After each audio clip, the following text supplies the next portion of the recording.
take the dogs on a fun trip since they had not been able to go out for days with the rains before, during, and after Hurricane Helene slammed into Florida.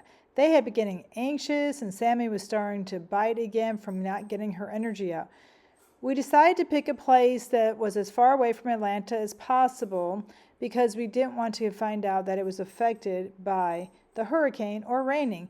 So we drove up to Don Carter State Park in Gainesville, Georgia. We have our parking pass. If you don't have one, it's $5 a day to park. It costs us $25 to buy a year pass for seniors or $50 if you are a non-senior. It's well worth it as Don Carter has so much to offer. It's over 1,300 acres on the 38,000 acre Lake Lanier. It offers room for horses, boats, hiking, camping in tents, or cabins. Where we hiked here, it is next to the primitive campgrounds, which cost only $25 a night. As we were getting ready to go home, we saw 5 families coming in with their young children. And one of the fathers said to us that there is no water or electricity at this campground.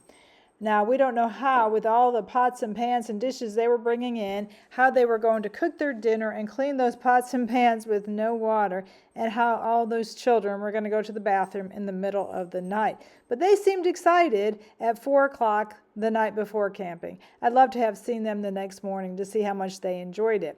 We learned that there is an RV park that you can have 2 tents on an RV spot that does offer water, electricity, and cable for only $34 a night, and you could put 2 tents on that, so that would be $17.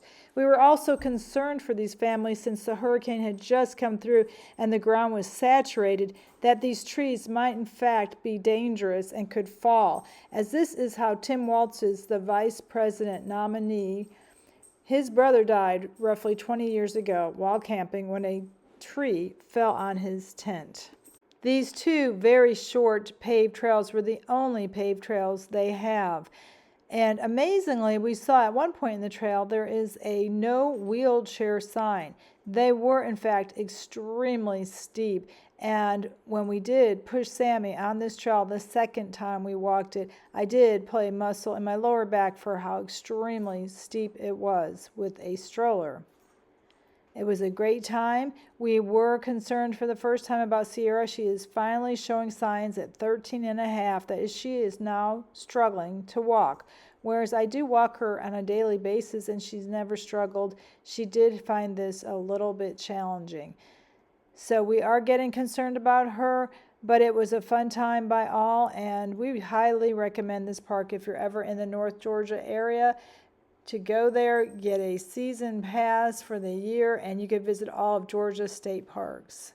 Watch the rest of the walk and enjoy it, enjoy the music, and look for some of our other videos on our so many different topics like healthcare, slight politics, aging issues that we all go through, and even people who are not in our age range may have some of the same concerns. As always, until we see you again, take it easy.